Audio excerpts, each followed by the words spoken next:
Hey everybody, we're finishing this week by talking about the Sabbath. A phrase that I've heard that kind of encapsulates the way that we often talk about Sabbath is remember the Sabbath and keep it boring. It's all about what you can't do, right? And it's all these sort of legalistic commands. And even in my lifetime, I remember growing up, there was a point when kids weren't playing professional sports on Sundays, right? But is it more than that?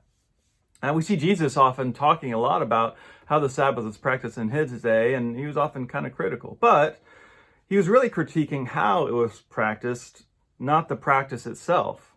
When you see him seemingly breaking these commands, it was always about preserving life over keeping some law. And he says that this law was given by God for our benefit, right? It is a good thing, unless we choose to somehow make rest difficult, which we often do, unfortunately.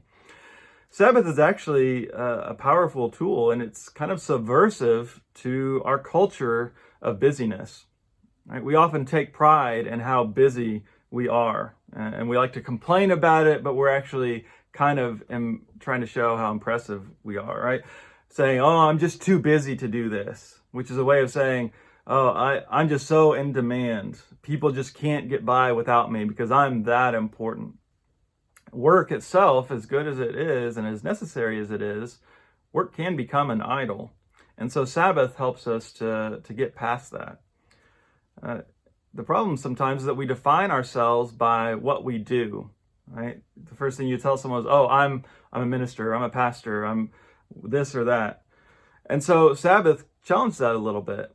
Can you believe that God still loves you and that you still matter even if you're not accomplishing anything, even if you don't produce or do anything? You know, it's kind of cliche, but you're a human being, not a human doing. And that being is found in God, not in what we're able to do.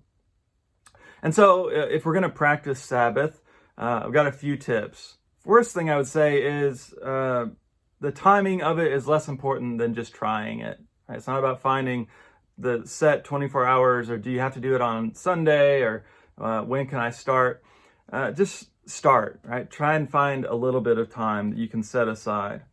Along with that, realize that true rest, takes preparation. What do I have to get done so that I'll be able to rest and not have to worry about all these other things that I think I should be doing?